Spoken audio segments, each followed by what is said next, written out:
Bismillahirrahmanirrahim. Assalamualaikum warahmatullahi wabarakatuh.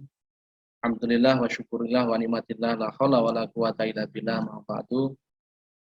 Saudara-saudara mahasiswa Prodi Ekonomi Syariah Sekolah Tinggi Agama Islam Diponegoro Tulungagung yang saya hormati.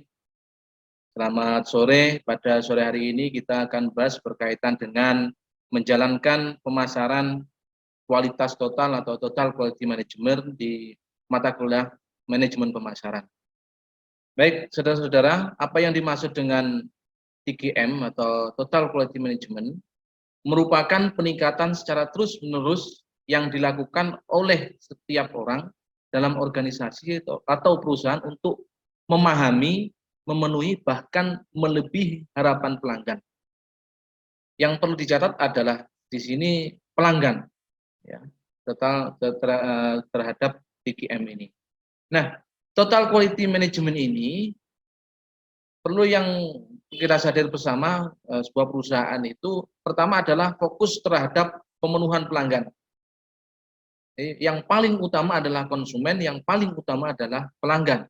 Yang kedua, mengarahkan pada kontinuitas improvement atau perbaikan secara terus-menerus. Yang ketiga adalah keterlibatan gugus tugas, yang dalam hal ini adalah tenaga kerja, ya, workforce ini. Nah, pengertian total quality management ini adalah menurut Ishikawa pada tahun 1993 perpaduan semua fungsi dari perusahaan ke dalam falsafah holistik yang dibangun berdasarkan konsep kualitas, teamwork, produktivitas, dan pengertian secara kepuasan pelanggan. Atau menurut Santoso, sistem manajemen yang mengangkat kualitas sebagai strategi usaha dan berorientasi pada kepuasan pelanggan dengan melibatkan seluruh anggota organisasi atau seluruh anggota perusahaan dalam perusahaan. Nah, suatu pendekatan dalam menjalankan usaha yang mencoba untuk memaksimumkan daya saing organisasi melalui proses terus-menerus, ya, atau continue improvementnya ini, baik atas produknya, atas jasa, atas sumber daya manusia, proses, dan lingkungannya. Nah, di dalam mutu terpadu di Total Quality Management dapat didefinisikan dari 3 kata yang dimiliki, yaitu pertama total. Total itu maksudnya adalah keseluruhan, quality adalah kualitas, derajat atau tingkat keunggulan barang atau jasa. Yang ketiga adalah manajemen. Manajemen ini dalamnya ada tindakan, ada seni, cara menghandle, pengendalian, dan pengerahan. Nah, dari ketiga kata yang dimiliki, definisi TQM adalah sistem manajemen yang berorientasi pada kepuasan pelanggan. Atau customer satisfaction ini adalah kepada kepuasan pelanggan dengan kegiatan yang diupayakan dengan benar sekali melalui perbaikan-perbaikan berkesinambungan. Ya.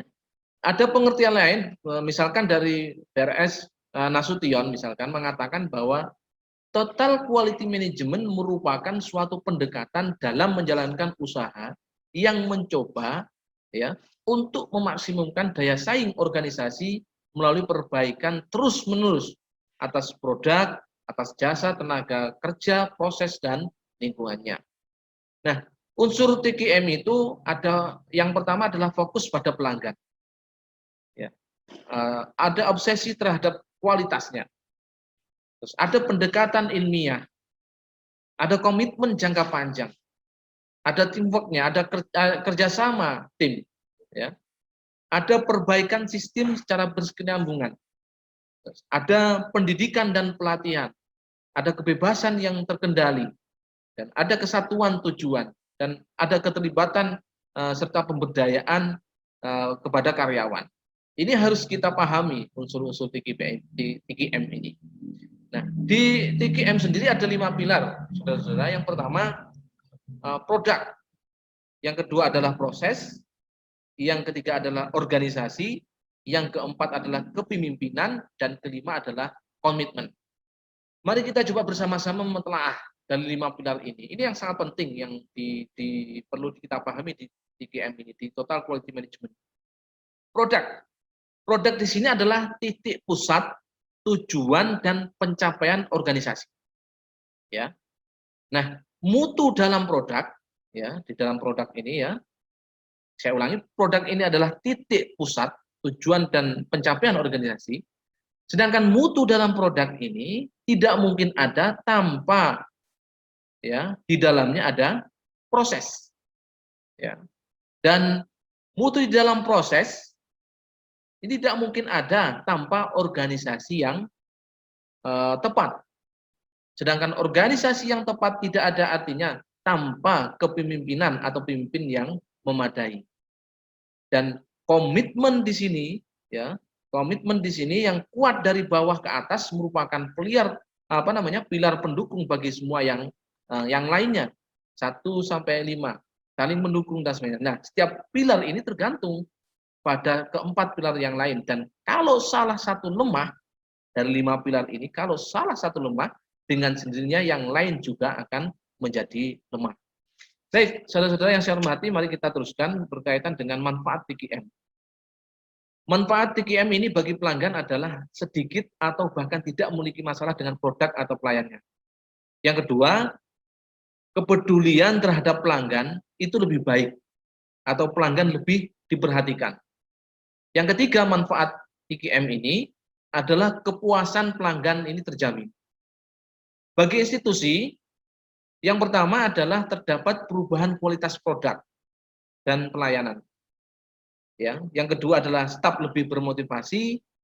Ya, institusi adalah lingkungan di perusahaan itu produktivitas meningkat, biaya turun, produk cacat berkurang, permasalahan dapat diselesaikan dengan cepat. Nah, bagi staf organisasi apa? Yang pertama adalah ada pemberdayaan. Ya. Yang kedua, lebih terlatih. Karyawan, ya, pimpinan, manajer dan sebagainya ini lebih terlatih dan berkemampuan. Yang ketiga adalah lebih dihargai dan diakui. Tidak sembarang saja dalam menyikapi sesuatu hal. Nah, syarat pelaksanaan TQM ini dalam suatu perusahaan yang pertama adalah setiap perusahaan atau organisasi harus secara terus-menerus melakukan perbaikan untuk produk dan pelayanan sehingga dapat memuaskan para pelanggan. Yang kedua, memberikan kepuasan kepada pemilik, pemasok, karyawan, dan para pemegang saham. Yang ketiga, memiliki wawasan jauh ke depan dalam mencari laba dan memberikan kepuasan. Yang keempat, fokus utama ditujukan pada proses, baru menyusul adalah hasil.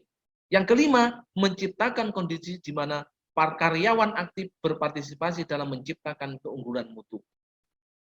Baik, saudara, yang keenam, ada ciptaan kepemimpinan. Yang kelima, rela memberikan ganjaran atau pengakuan bagi yang sukses, ya, bahkan bagi yang salah akan meminta maaf, ya. Yang sehingga ada evaluasi ke depannya. Yang ke-8, setiap keputusan harus berdasarkan pada data, baru berdasarkan pada pengalaman. Dan 9, setiap langkah kegiatan harus selalu terukur. Yang ke-10, program pendidikan dan pelatihan hendaknya menjadi urusan utama atau urutan utama dalam upaya peningkatan mutu. Saudara-saudara yang saya hormati, yang terakhir ada 8 alat total quality management yang perlu Anda ketahui semua. Yang pertama adalah brainstorming atau curah pendapat. Ini alat perencanaan yang dapat digunakan untuk mengembangkan kreativitas kelompok. Curah pendapat ya, dipakai antara lain untuk menentukan sebab-sebab yang mungkin dari suatu masalah atau merencanakan langkah-langkah suatu proyek.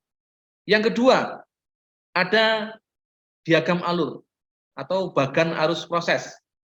Ini alat perencanaan dalam analisis yang digunakan untuk menyusun gambar proses tahap demi tahap untuk tujuan analisis. Atau mungkin diskusi, komunikasi, dan lain sebagainya. Yang ketiga ada analisis SWOT. Ya. Di analisis SWOT itu, ini adalah suatu alat analisis yang untuk digunakan menganalisis masalah-masalah. Baik masalah yang di dalam, di situ ada kekuatan dan kelemahan, dan ada masalah yang di luar. Masalah di luar adalah peluang dan ancaman. Yang keempat ada ranking preferensi ya.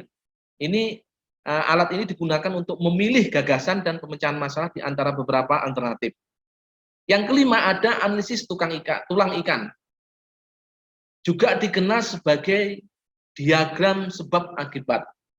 Ya, ini merupakan alat analisis untuk mengkategorikan berbagai sebab potensial dari suatu masalah dan menganalisis apa yang sesungguhnya terjadi dalam suatu proses. Yang keenam ada penilaian kritis. Ini alat bantu untuk analisis, dapat digunakan untuk memeriksa setiap proses manufaktur, perakitan, atau jasa. Nah, alat ini membantu kita untuk memikirkan apakah proses itu memang dibutuhkan dengan tepat dan apakah ada alternatif yang lebih baik. Ya. Yang ketujuh adalah benchmarking.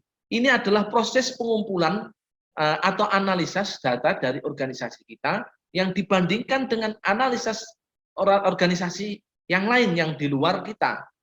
Nah, hasil dari proses ini akan menjadikan patokan memperbaiki ya organisasi atau perusahaan kita untuk terus-menerus. Nah, tujuannya apa? Agar biar bisa dikembangkan sehingga menjadi yang lebih baik, yang lebih baik. Yang terakhir ada diagram analisa medan jaya atau bidang kekuatan.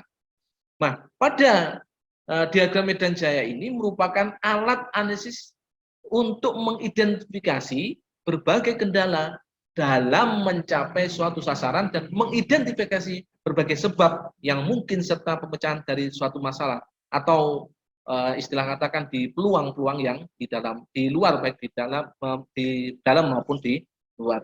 Demikian yang perlu saya sampaikan untuk materi sore hari ini dari Total Quality Management ini. Mohon maaf apabila ada kesalahan. Saya akhiri, wallahu muwaffiq ila aqwamit thoriq. Wassalamualaikum warahmatullahi wabarakatuh.